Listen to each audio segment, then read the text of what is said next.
तो अब हम एक नया क्वेश्चन देखने जा रहे हैं। ये भी आया हुआ क्वेश्चन है 2020 का। देखते हैं इसे। An object is placed in front of concave mirror. ठीक है, एक वस्तु को अवतल दर्पण के सामने रखा गया है। Of focal length 12 centimetre. ठीक है, इसकी फोकस दूरी कितनी है? 12 सेंटीमीटर है। There are two possible position of the object for which the image formed is 3 times the size of the object. यानी कि हमारे पास दो ऐसी स्थितियाँ होंगी जहाँ पे हम ऑब्जेक्ट को रखेंगे। ठीक है, दो हमारे पास ऐसी स्थितियाँ होंगी जहाँ पे हम ऑब्जेक्ट को रखेंगे तो जो इमेज बनेगी वो 3 गुनी बड़ी बनेगी। ठीक है, यानी जो आवर्धन होगा वो m इज इक्वल टू कितना होगा? यहाँ पे 3 होगा। ठीक, अब वो स्थितियाँ कौन कौन सी है हमको वो बतानी है। बताने का मतलब क्वेश्चन ये है, ड्रॉ द रे डायग्राम फॉर ईच केस। ठीक है, तो जो दोनों स्थितियाँ उनके लिए हमको क्या करना है? रे डायग्राम बनाना है, मतलब किरण आरेख बनाना है। और find the distance between 2 position of the object. ठीक है, तो जो मान लीजिए हमारे पास दो स्थितियाँ आएंगी, उसमें जो u होगा, ठीक है, मान लो एक में u1 आया ऑब्जेक्ट की स्थिति, एक में u2 आया, तो दोनों को माइनस करके हमको क्या निकालना है? दोनों के बीच की दूरी निकालनी है। ठीक है, तो देखो हमारे पास दो स्थितियाँ हो सकती है। सवाल में क्या पूछा है कि जो हमारी वस्तु है उसको हम कहाँ कहाँ पे ऐसे रखें। जैसे मान लो हमने एक यहाँ रख दिया, एक यहाँ रख दिया, तो दो स्थितियों में हम कहाँ कहाँ रखें जहाँ पे जब जो प्रतिबिंब बने वो इससे 3 गुना बड़े। ठीक है, 3 गुना बड़ा बने। तो हमारे पास दो स्थिति होती है। पहली स्थिति क्या है कि अगर हम फोकस से अंदर रखें, ठीक है, फोकस और पोल के बीच में, फोकस और पोल के बीच में वस्तु को रखें कहीं पे, तो एक स्थिति ऐसी होगी इसी में यहीं पे बीच में कि जो प्रतिबिंब होगा इसका 3 गुना बनेगा। ठीक है, वस्तु का। दूसरी कंडीशन क्या हो सकती है कि अगर हम वक्रता त्रिज्या और फोकस के बीच में रखें तो जो हमारा प्रतिबिंब बनेगा वो वस्तु का 3 गुना होगा। ठीक है, तो ये दो कंडीशन हमारे पास हो सकती है। तो इन कंडीशंस में क्या क्या ध्यान देना है कि एक जो फर्स्ट वाली कंडीशन बताई उसमें वस्तु क्या बन रही है? आभासी। ठीक है, क्या बनी है? आभासी प्रतिबिंब बना है इसमें। और इसमें जो प्रतिबिंब बना वो वास्तविक प्रतिबिंब बना है। तो ये हमको ध्यान देना है कि कौन कौन सा प्रतिबिंब बन रहा है, कैसा कैसा बन रहा है। ठीक है, अब क्या पूछा हुआ है? तो 1 नंबर तो इन दोनों उसका हो गया, चित्र का। अगर इस तरीके से आता है तो अगर आपने चित्र बना दिया तो 1 नंबर आपको इसी में मिल जाएगा चित्र बनाने का। ठीक है, अब दूसरी कंडीशन क्या है? Find the distance between 2 position of the object. ठीक, अब ये कितने नंबर का है? ये 2 नंबर का है, तो 3 नंबर का सवाल है ये। तो अब हमको क्या करना है? पहले इसमें देखना पड़ेगा, आवर्धन लगाना पड़ेगा, फिर दर्पण सूत्र लगाना पड़ेगा। तो पहली कंडीशन हमारी इस वाली कंडीशन के लिए हम देख लेते हैं। फर्स्ट है आभासी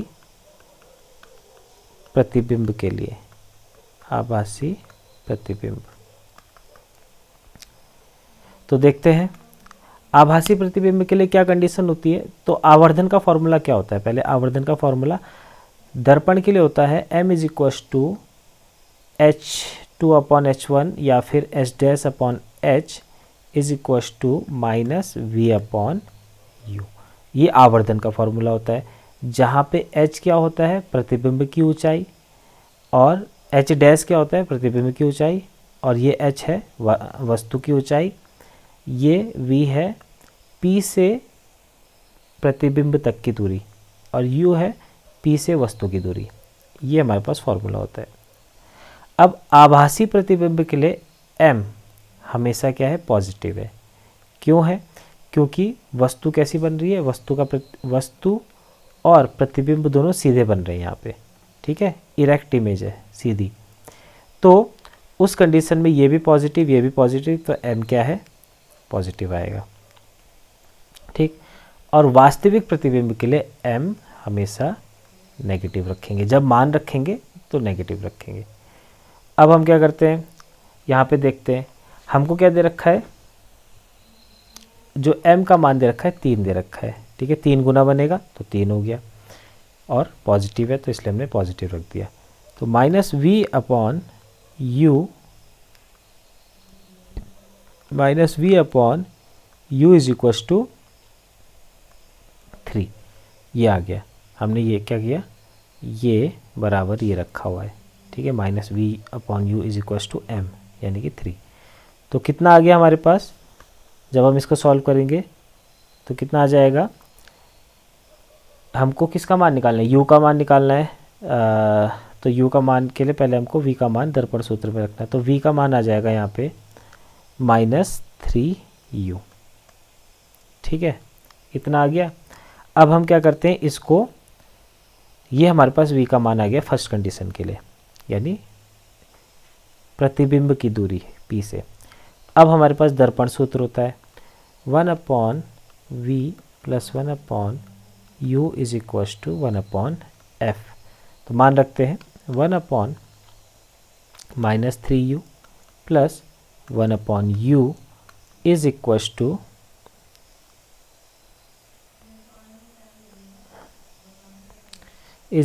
टू ये हो जाएगा 1/f। f दे रखा है हमको, f कितना होगा, क्योंकि ये अवतल दर्पण है तो f नेगेटिव आएगा, ठीक है। f 12 दे रखा था तो यहाँ पे आ जाएगा -12 सेंटीमीटर में ये सब, ठीक है। तो यहाँ पे आएगा -12। अब इसको हम सॉल्व करेंगे, ठीक। तो कैसे करेंगे इसको सॉल्व, यहाँ पे दिखा देते हैं। तो हमारे पास एलसीएम कितना आ गया, 3u आ गया, ठीक है। ये माइनस ऊपर चला जाएगा माइनस, तो यहाँ पे आ जाएगा 1 प्लस, अब देखो ये u है ये 3u है तो 3 यहाँ मल्टीप्लाई होगा, 3 इक्वस टू -1/12 ये आ गया। इसको आगे सॉल्व करेंगे तो 2/3u इज इक्वस टू 1/-12। तो ये आएगा, ये 4 टाइम्स कट जाएगा यहाँ से, और ये इक्वस टू आ जाएगा -8 सेंटीमीटर, ठीक है। ये इधर चले जाएगा मल्टीप्लाई होने के लिए, तो 1/u इज इक्वस टू -1/8, फिर इसको पलट देंगे तो u is equals to -8 centimetre. तो एक तो ये आ गया हमारे पास, ठीक है। इस तरीके से हमने निकाला। अब दूसरी कंडीशन क्या बनेगी हमारे पास, जब हमारा ये वाला चित्र होगा, ठीक है, इस कंडीशन में वास्तविक प्रतिबिंब बनेगा। सेकंड कंडीशन, वास्तविक प्रतिबिंब,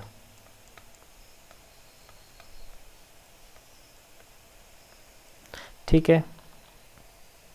तो वास्तविक प्रतिबिंब के लिए वही कंडीशन दोबारा से देखेंगे, m is equals to h'/h equals to -v/u, ठीक है। अब इस कंडीशन में हमने बताया कि m पॉजिटिव, m नेगेटिव होगा, ठीक है, क्योंकि ये वास्तविक प्रतिबिंब है। एक वस्तु तो सीधी है और प्रतिबिंब उल्टा है, तो ये पॉजिटिव, ये नेगेटिव का है और ये पॉजिटिव का है, तो आंसर हमेशा नेगेटिव का आएगा यहाँ पे। तो अब हम क्या करेंगे, आगे सॉल्व करते हैं। तो इसको तो ऐसे रहने देते हैं, -v/u इक्वस टू -3, ठीक है। m कितना हो जाएगा, -3, माइनस से ये गया तो आ जाएगा v is equals to 3u, ठीक है। अब फिर से हम फॉर्मूला लगाते हैं 1/v + 1/u equals to 1/f, ठीक। तो कितना आएगा, ये आएगा 1/v का मान रख देंगे 3u + 1/u is equals to 1/f। अब इसको सॉल्व करते हैं तो 3u एलसीएम 1 प्लस यहाँ पे कितना मल्टीप्लाई हो जाएगा 3 is equals to 1/f। f तो वही रहने वाला है, सेम कंडीशन इसमें, ठीक है।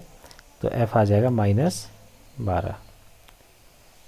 अब कितना आएगा, यह आ जाएगा 4/3u इक्वस टू 1/-12 तो ये 4 बार कट जाएगा, 3 चौको 12 और u इक्वस टू आ जाएगा 16। ठीक है, ये माइनस का ये इधर चले जाएगा, मल्टीप्लाई हो रहे फिर उल्टा कर देंगे, u is equals to minus 16 centimetre, इतना आ गया। ठीक है, ये दोनों कंडीशन में u आ गया। एक u हमारे पास ये आ चुका है, एक u हमारे पास ये आ चुका है। तो अब हम क्या करेंगे, हमें इसके बीच की डिस्टेंस निकालनी है। ठीक है, तो डिस्टेंस देख लेते हैं। तो ये आ जाएगा लिख लेते हैं इसको ना,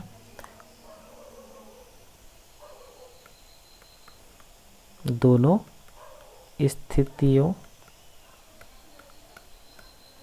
के बीच की दूरी।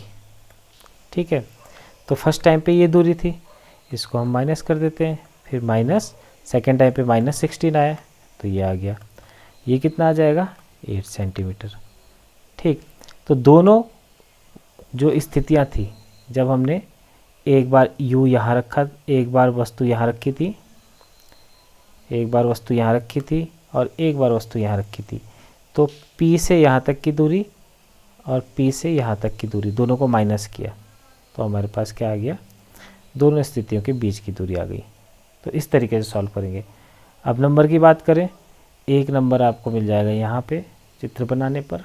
ठीक है, आधा नंबर आपको यहाँ मिल जाएगा, आधा नंबर आपको ये जब इसका मान निकाल लोगे फॉर्मूला लगा के तो आधा नंबर यहाँ मिल जाएगा। इसी तरीके से आधा नंबर यहाँ और आधा नंबर यहाँ, तो इस तरीके से आपको मार्क्स मिलेंगे। ठीक।